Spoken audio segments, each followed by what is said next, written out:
¿Quieres escuchar las mejores historias de ficción y documentales? Entra en Sonora, tu nueva plataforma de podcast, y por tan solo 49,99 € disfrutarás de ellas durante un año junto a tu suscripción anual de ABC. Llama al 900-810-042 o entra en abc.es/sonora. ABC Podcast. Estamos en la historia.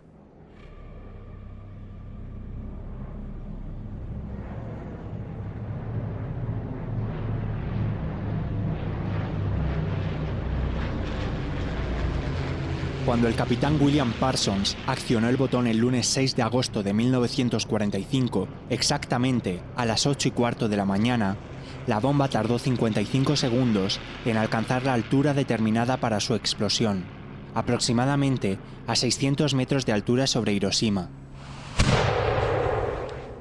Debido al fuerte viento, el proyectil no cayó sobre el objetivo previsto, sino a 250 metros de distancia, en concreto sobre la clínica quirúrgica de Shima.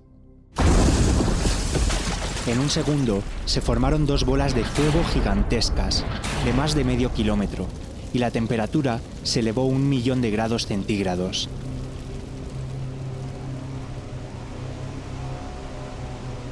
Mientras el Enola Gay se alejaba a toda velocidad, el capitán Robert Louis, copiloto del bombardero, comentó: «Dios mío, ¿qué hemos hecho?».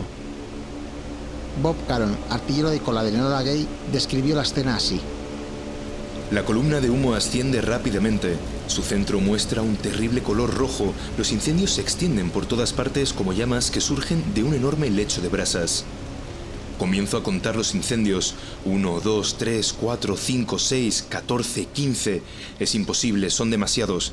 La nube con forma de hongo viene hacia aquí. Su base se parece a una densa niebla atravesada con un lanzallamas. La ciudad debe estar debajo de todo eso.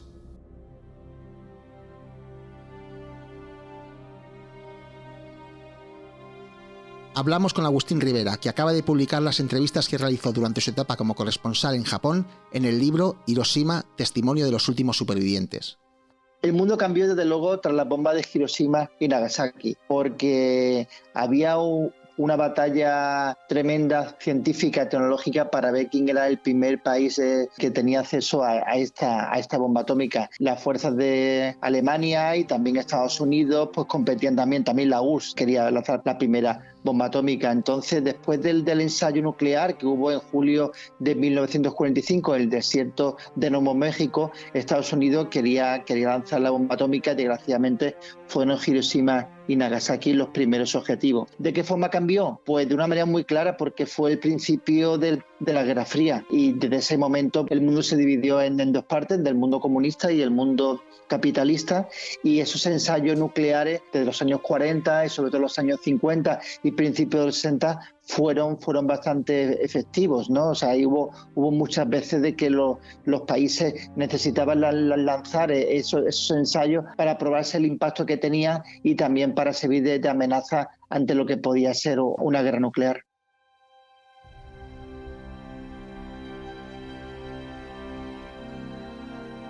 Aunque los tripulantes del Enola Gay no lo sabían, la bomba que acababan de lanzar mató entre 60.000 y 80.000 japoneses en apenas un instante, y otros 70.000 resultaron heridos.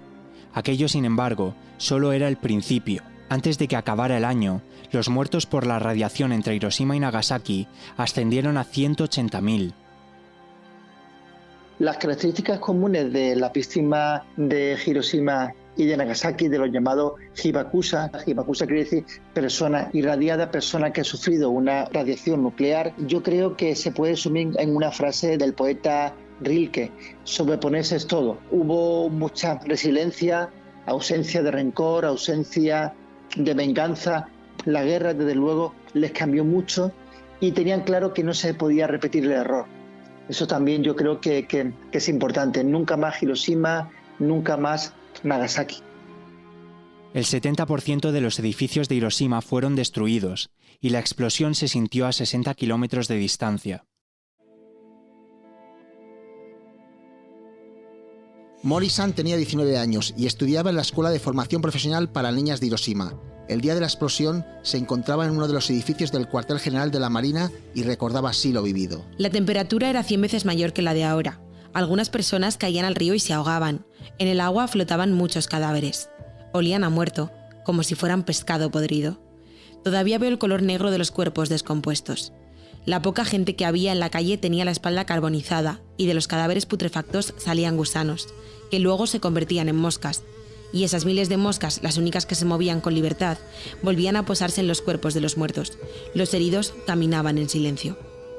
Hubo un problema tanto en la víctima de Hiroshima como de Nagasaki. Guardaron mucho silencio durante décadas porque estaba estigmatizado ser Hibakusha. ¿Por qué tenían ese estigma? Porque muchos pensaban que no podían encontrar pareja, que no podían casarse, que incluso no podían tener hijos porque iban a tener deformaciones físicas. Era un problema también laboral. Si alguien decía que era Hibakusha, tenía directamente muchas menos posibilidades de conseguir un empleo. Entonces, claro, esto fue para ellos tremendo, por eso durante tantos años intentaron ocultarlo. Estos Hibakusha también tenían como una especie de dolor también por haber sobrevivido. O sea, ¿por qué murió mi padre? ¿Por qué murió mi hermano? Y yo no morí en el momento de la explosión. Es curioso, pero ellos también tienen ese sentimiento. Y ¿por qué llegan a hablar los Hibakusha? Muchas veces cuando tienen ya 60 o 70 años. Porque dicen, bueno, ya me queda poco periodo de vida, creo que ya puedo contarlo. Y se necesitan quitar ese drama, ese dolor.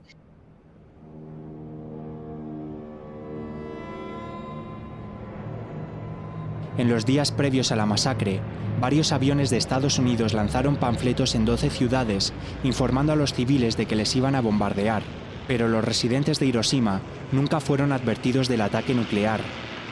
Nadie tuvo tiempo de escapar, y media hora después de la explosión, sobre la ciudad empezó a caer una extraña lluvia de color negro que contenía partículas altamente radiactivas. Los hospitales se llenaron de heridos rápidamente, pero el 90% de los médicos y el 93% de las enfermeras de Hiroshima murieron con la explosión o resultaron heridos.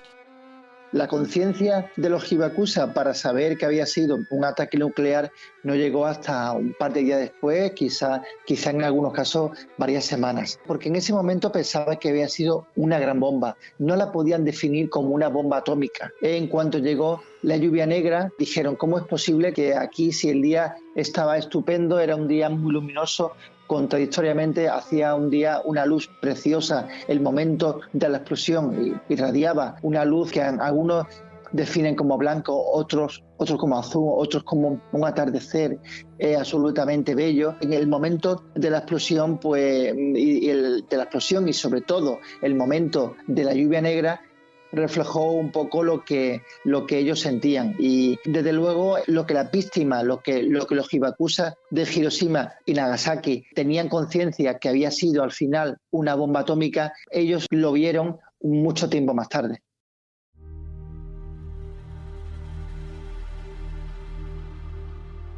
Takako Gokan tenía 11 años cuando cayó la bomba atómica.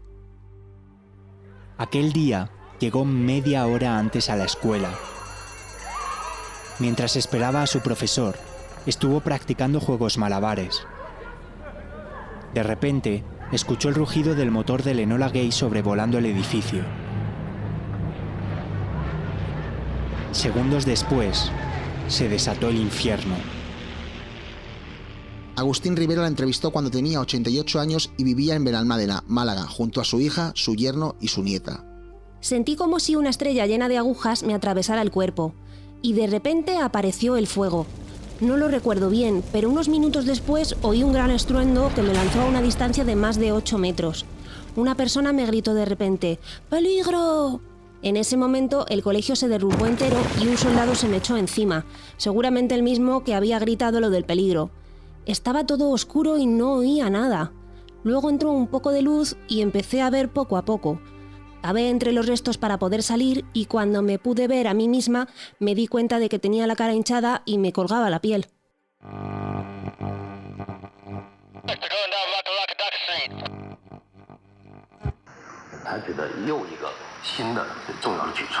En la radio de Tokio captada en Nueva York, se pudo escuchar: toda señal de vida ha quedado extinguida en Hiroshima. Hombres y animales, plantas e insectos han perecido abrasados por el fuego o por el efecto de las horribles ondas de aire incendiado. Resulta imposible hacer el recuento de víctimas, ya que los restos no pueden ser identificados. La ciudad ha dejado de existir.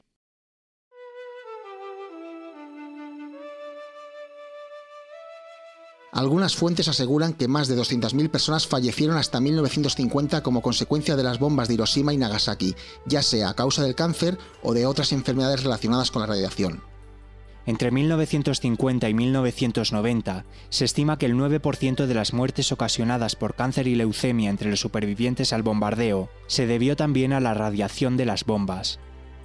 Ese trauma sigue presente, incluso en ellos mismos, porque sienten incluso una especie de vergüenza y humillación por el ataque del ejército japonés a la base de Pearl Harbor.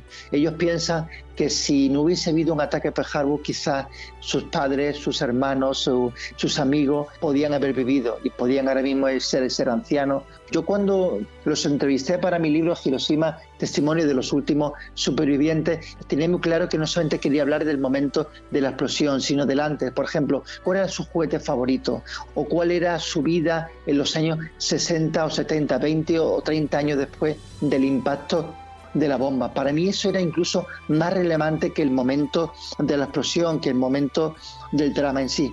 Yo creo que hay muchos más que han perdonado y hay muchos más que tienen claro que hay que mirar hacia adelante. Aunque también es cierto que hay algunos testimonios en el que yo destaco sobre todo el de Mori-san, el de Masayo Mori, que dice: ¿por qué Estados Unidos no nos ha pedido perdón? Hubo una oportunidad de oro cuando Barack Obama visitó Hiroshima, que por cierto no visitó Nagasaki, que es la gran olvidada, que es la gran silenciada de la bomba atómica, y cuando se reunió con varios hibakusa en Obama en Hiroshima, en ningún momento expresó un perdón explícito. Hubo una oportunidad de oro hace un par de semanas en la cumbre de G7 de Hiroshima y Joe Biden tampoco lo hizo.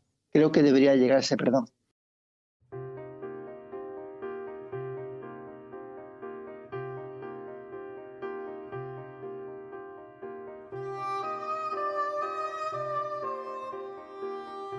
En el libro Conversaciones con Akira Kurosawa, el famoso cineasta japonés confesaba sus sentimientos con respecto a las bombas de Hiroshima y Nagasaki. Este libro fue fruto de un encuentro con el escritor colombiano Gabriel García Márquez, ocurrido en 1990.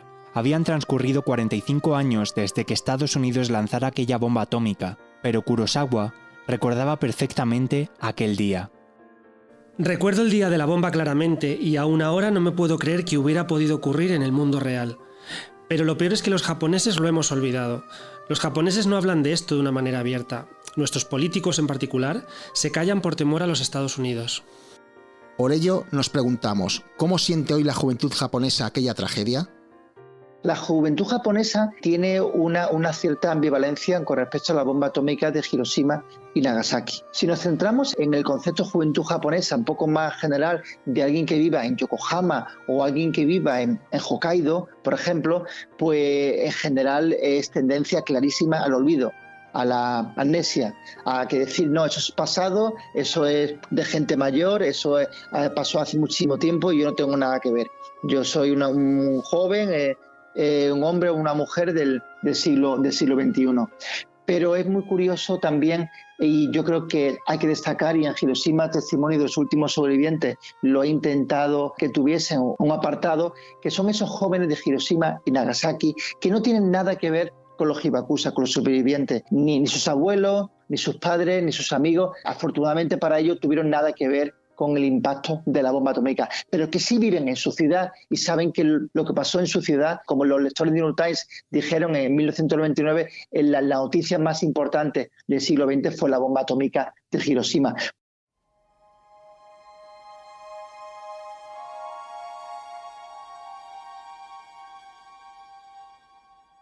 Tras el ensordecedor estallido que marcó aquella mañana de agosto de 1945, todo quedó en silencio en las ciudades de Hiroshima y Nagasaki.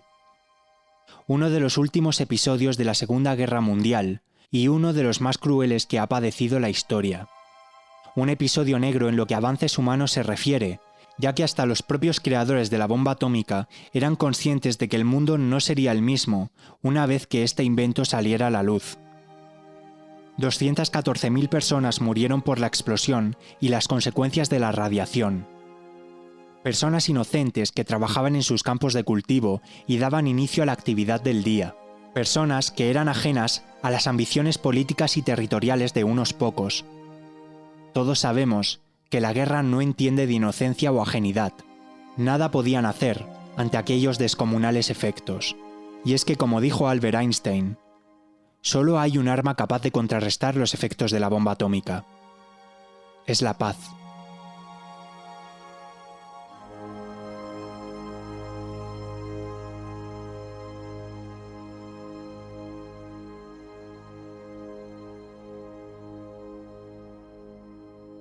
Puedes escuchar todos los episodios en abc.es, iVoox, Wanda, Spotify, Apple Podcast y Google Podcast.